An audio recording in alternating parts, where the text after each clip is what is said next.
प्रदूषण का स्तर केवल भारतीय जनता पार्टी के दफ्तर से प्रेस रिलीज जारी करके कम नहीं होगा, बल्कि सभी सरकारों को मिल करके इस पर काम करना पड़ेगा और अपने हिस्से का जो पोल्यूशन है उसमें सबको सक्रियता से काम करना पड़ेगा। कई लोगों के मन में ये सवाल है कि लगातार 14 अक्टूबर के बाद से जो एयर क्वालिटी इंडेक्स दिल्ली में प्रदूषण का स्तर पुअर या वेरी पुअर कैटेगरी में था, अचानक 2 दिनों में ये सीवियर कैटेगरी में क्यों गया और आगे क्या होने वाला है। अभी जैसा आईएमडी ने, मौसम वैज्ञानिकों ने जो 2 दिनों का एनालाइज करके रिपोर्ट रखी है, उसके अनुसार पिछले 2 दिनों में प्रदूषण के स्तर में बढ़ोतरी के मुख्य तौर पर 2 कारण समझ में आ रहे हैं। पहला, पहाड़ों पे बर्फबारी होने की वजह से दिल्ली का जो टेम्परेचर है उसमें गिरावट दर्ज की गई है और इसकी वजह से सुबह और शाम धुंध की स्थिति पूरे उत्तर भारत में बनी हुई है। दूसरा, हवा की जो गति है उसमें कमी आई है। 12 नवंबर को हवा की जो स्पीड थी वो 4 से 10 के बीच में थी। 13 नवंबर को भी हवा की जो गति है वो 4 से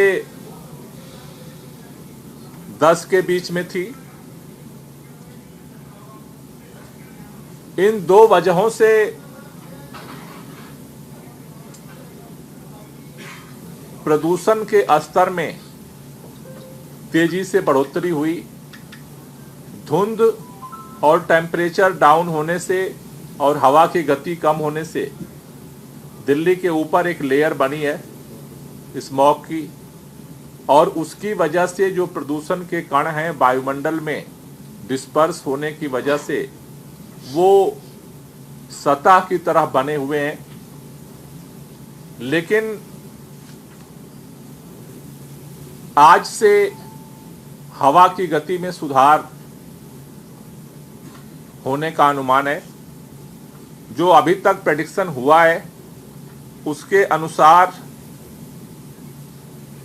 14 तारीख को आज जो मैक्सिमम टेम्परेचर था वो 29, जो 15 तारीख को कल वो बढ़ करके 30 हो जाएगा।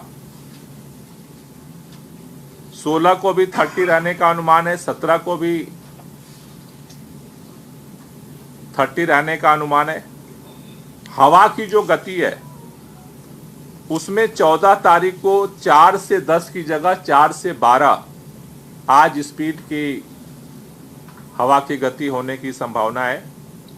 15 तारीख को इसमें और बढ़ोतरी हो रही है और ये 6 से 12 इसकी गति होने की संभावना है। 16 तारीख को पुनः 6 से 16 और गति बढ़ने की संभावना है हवा की, और 17 तारीख को 4 से जो है वो 12 रहने की संभावना है। तो अगर हम कुल मिलाकर के देखें तो कल से पुनः जो है प्रदूषण का स्तर जो अचानक हवा की गति कम होने से और टेम्परेचर बर्फबारी की वजह से जो डाउन हुआ है उससे जो एक विशेष परिस्थिति बनी है इसमें सुधार होने की संभावना है। और इसीलिए अभी दिल्ली के अंदर ग्रैप 3 CAQM ने कल बैठक किया था। सारी परिस्थितियों पर आकलन करने के बाद यह निर्णय लिया कि अभी ग्रैप 3 दिल्ली में नहीं लगाया जा रहा है। ग्रैप 2 के तहत और कंसंट्रेटेड तरीके से जो अभियान है अलग अलग डिपार्टमेंट्स के, उनको जारी रखा जाएगा। आज हम सभी विभागों को दोबारा इंस्ट्रक्शन हम जारी कर रहे हैं कि जो ग्रैब 2 के तहत निर्णय लिए गए थे, जो डायरेक्शंस दिए गए थे डस्ट पोल्यूशन के लिए, व्हीकल पोल्यूशन के लिए, बायोमास बर्निंग के लिए, उसको स्ट्रिक्टली ग्राउंड पर फॉलो किया जाए, जिससे कि ग्रैब 3 में जाने की स्थिति न पैदा हो। सभी परिस्थितियों पे सरकार पैनी नज़र बनाए हुए है। हमारी कोशिश यही है कि ग्रैब 2 के नियमों को लागू करके और दिल्ली में प्रदूषण के स्तर को गंभीर श्रेणी में जाने से रोका जाए।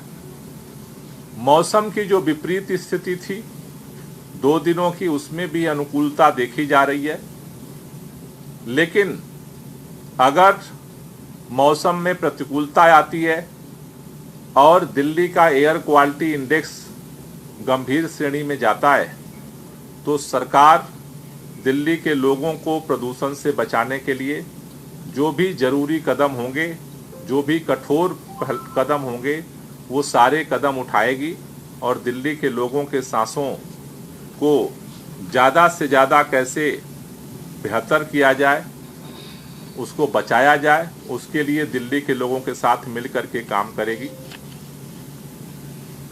आमतौर पर जो प्रदूषण की स्थिति है उसको लेकर के राजनीतिक बयानबाजियां भी हो रही हैं। मैं 2-3 तथ्य दिल्ली के लोगों के सामने रखना चाहता हूं और देश के लोगों के सामने। अभी centre for environment science CSC की तरफ से IIMT के जो डेटा है उसको एनालाइज करके एक रिपोर्ट 12 अक्टूबर से 3 नवंबर के बीच का ये जारी किया गया। ये डाटा एनालिसिस 12 अक्टूबर से 3 नवंबर के बीच में है। ये एनालिसिस इस सवाल का जवाब देती है कि दिल्ली के अंदर जो आज प्रदूषण है वो किसकी वजह से? क्या दिल्ली वालों की वजह से सारा प्रदूषण है? क्या NCR के वजह से सारा प्रदूषण है? क्या उत्तर भारत के अंदर जो गतिविधियां हो रही हैं उसकी वजह से सारा पोल्यूशन है?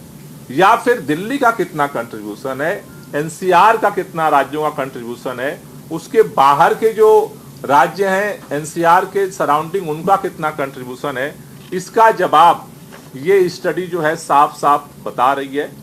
ये स्टडी कह रही है कि जो 12 अक्टूबर से और 3 नवंबर के बीच में इन्होंने जो डेटा था IIMD का, उसका जो स्टडी इन्होंने किया, उसके आधार पर जो प्रदूषण का स्तर था उसमें 30.34% लगभग 30% जो सोर्स हैं वो दिल्ली के लोकल सोर्स हैं।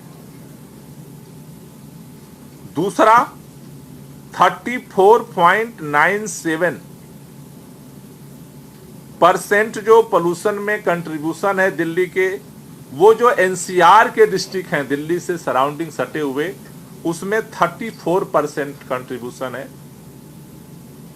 NCR के भी सराउंडिंग जो बाहर के जो डिस्ट्रिक्ट्स हैं, जो NCR में भी नहीं आते, जिसको हम नॉर्थ इंडिया एयर सेट कहते हैं, 200 से 250 किलोमीटर का, उन अदर डिस्ट्रिक्ट का जो कंट्रीब्यूशन है वो 27.97% है।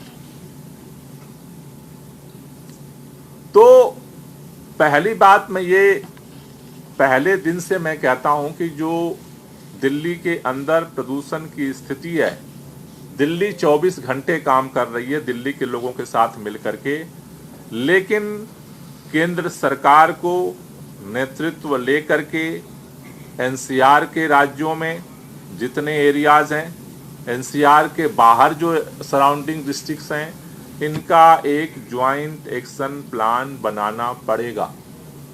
अगर आपने हमारा अभी तक चैनल सब्सक्राइब नहीं किया है तो कृपया चैनल सब्सक्राइब कर लें, लाइक करें, शेयर करें, कमेंट करें। तो मिलते हैं फिर किसी और खबरों के साथ। नमस्कार।